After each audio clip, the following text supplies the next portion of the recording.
He's at the top of the list. I've thought it for a couple of years. I think Deron Williams is the best point guard in the NBA because of the combination of his lead guard ability, but then his size and ability to take over a game from a scoring standpoint if he has to. I know the conversation, the argument's always out there about Deron Williams or Chris Paul.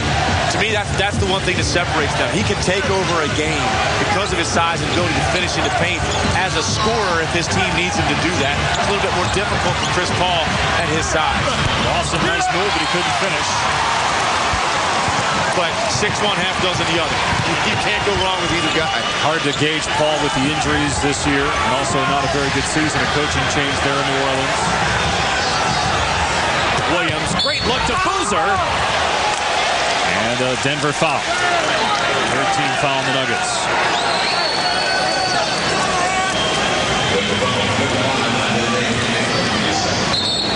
Even that play right there, Carlos Boozer just sealed Nene. And Nene really didn't fight to get around him. And Carlos Boozer held that position for a couple of seconds. And finally, Deron Williams said, okay, if you're not going to fight him, I'll deliver the basketball to him. They called it on the floor, though, so Utah takes it out on the side. Miles down the lane, wild shot, but another Denver foul. Utah's attempted 21 free throws, but that's nothing compared to Game 2. They shot 47. Denver attempted 44 in Game 2. And Miles looking to get Utah into triple digits. Coming up on TNT tomorrow. It all starts with Orlando and Charlotte at 2 Eastern, followed by Phoenix and Portland. Then ABC Sunday, Boston looks to close out the heat, followed by Cleveland and Chicago. Can the Bulls tie the series at 2 games apiece? NBA TV Monday, Atlanta and Milwaukee. A lot of people thought Charlotte might be able to challenge Orlando, maybe win a couple games in that series. Magic has looked pretty good, though. Steven Jackson not 100%. Yeah, you know, you got to give them the benefit of the doubt right now. They haven't even played a home game in the series. Let's see how they can compete. They've been very tough at home, and they've actually played the top teams in Eastern Conference very well this year. So I think they're going to rise to the challenge and give Orlando all they can handle in that third game. Timeout on the court. It's all Utah. 100-77. ESPN's presentation of the NBA playoffs. Brought to you by Frost Brewed Coors Light, the world's most refreshing beer. And Lotrimin Ultra, the killer cure. 100-77 midway through the fourth. Nuggets acting head coach Adrian Dantley is featured in tonight's Cooler Talk presented by Gatorade. He averaged 29.6 points in a Jazz uniform over 7 years. Still a record. Welcome, Adrian Dantley. Dantley, one of the greatest Jazz players in history, led the NBA in scoring twice as a forward with Utah from 1979 to 1986. He's the acting head coach when George Karl still recovering from throat and neck cancer treatments. It has not been the homecoming that Dantley envisioned tonight, but still an opportunity to even the series on Sunday in Game 4. Well, he was a scoring machine as a player, and now he gets to coach one in Carmelo Anthony. And I think he's doing about all he can with this team. It's a difficult situation. You're talking about a team that felt like they were a championship caliber team this year right now, and now they're dealing with this with George Karl. And if there's one effect I think this team has felt without George Karl on the sideline, they have not handled adversity well. When they go through stretches in games where things start to turn against them, their body language, their lack of discipline, composure, and poise have really hurt this team. And even now, looking at the body language of the guys sitting over on that bench, it looked like this is the closeout game. It's 2-1. You just came into one of the most, if not the most difficult arena in basketball to win a playoff game. And Utah came out with a lot of energy. You've got to understand, you've got to come back, refocus, and come back in Game 4 and understand you can get home court advantage back in one night. But I don't like the way that this team looks right now, and we'll have to see how they respond to this. Can they come back and come up with the effort they need to get this series even? We certainly send our best wishes out to George Karl, and Holly Rowe has more on him. Well, the Denver Nuggets got some great inspiration when Coach Karl was actually well enough to come to a practice day before yesterday. He came in just for a few minutes, didn't talk long, didn't talk much, but Chauncey Billups said it was very inspirational to see him, just to know that he's trying to get back and that his heart is with this team. Carl. Meanwhile, a foul on Miles. And Kobe Carl was signed last week. Played 7 games this year with Cleveland and Golden State. He was with Idaho of the D-League. And he is a cancer survivor. Had thyroid cancer twice. And it's been a rough last 5 or 6 years for George and his son. George had prostate cancer in 2005 as Billups hits the first free throw. And then back on February 17th of this year, they announced that he was diagnosed with neck and throat cancer, missed a game for treatment. He came back. And then eventually, since left for good after a game on March 16th, missed the final 19 games of the regular season and the first 3 games here in the playoffs. A former colleague, spent a little time working with us, doing some studio work when he was between jobs. Millsap had it blocked. Denver ball down 20. Carmelo Anthony playing with 5 fouls.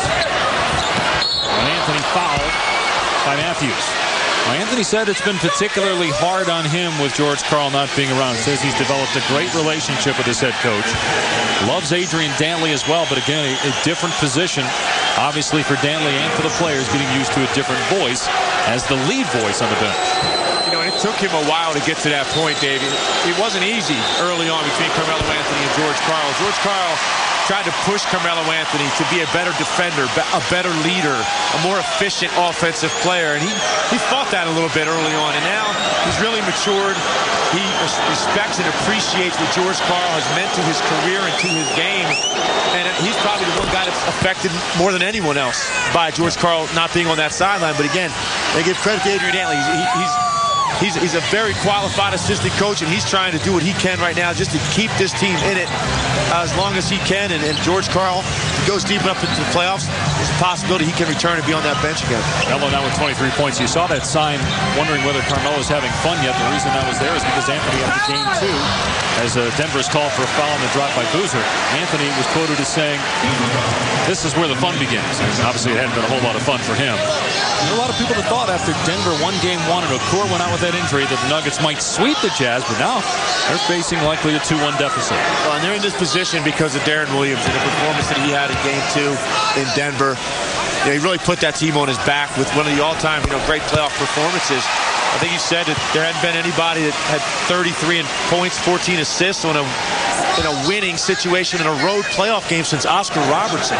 In 1967. That's the kind of game that he had in game 2, and that put them in a position to come home with confidence rather than come home feeling a lot of pressure that they had to win this game. And so you can thank Darren Williams for doing that and giving his team a chance now to take control of this series tonight, 2-1, and they can hold home court in game 4. They can really come very close to putting a stranglehold on the Denver Nuggets and see how Denver responds to that. Well, so far tonight, Williams with 22 points, 10 assists. Anderson at the free throw line as Utah is over the foul limit after Boozer picked up the personal. Anderson missing the first.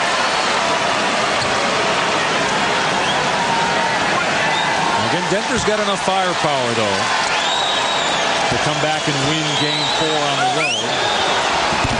But it will certainly be the greatest challenge they've faced in the era with Dantley as the acting head coach. They've been in adverse situations previously, but not of this magnitude, facing a deficit. A lot of people thought that they were a shoo-in to win the series after the injuries to Utah. Well, I can guarantee you 2 guys are going to be ready in game 4, and that's Chauncey Billups and Carmelo Anthony. They're going to come out, and they're gamers. They're going to come out and give it everything they have to get this team back to 2-2. They've got to figure out a way to get some more production from their front line. I mean, that's what it comes down to. When you have Posenko and Millsap and Boozer just dominating you in the paint, you've got to get something out of Chris Anderson and Kenyon Martin and more out of Nene just to offset that a little bit. Anthony says we're not done yet. Hits a jumper. He's got 25. And Lawson picking up a foul as Williams goes crashing to the deck.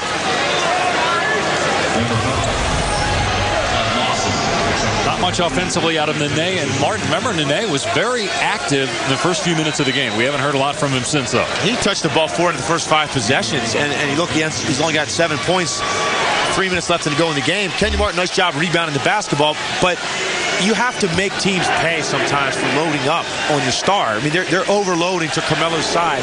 They're trying to get in Chauncey's Billups' driving lanes. If that's the case, there are pockets around the rim that you've got to figure out a way to get to and make them pay for double teaming guys. And they just haven't done that at all tonight with their front line. And it just puts so much pressure on Chauncey and Carmelo. But really, to me, the bigger story tonight was about the defense of the Denver Nuggets and their inability really to do anything to contain Paul Millsap, Darren Williams, Boozer. All of these guys have had their way. 24 points now for Williams. The lead back to 19 for Utah. Billups hits. He's got 25. So Billups and Anthony combining for 50. The rest of the team has 36. J.R. Smith with 8 points. He's the next leading scorer for Denver. Steal by Nene and fouled by Boozer.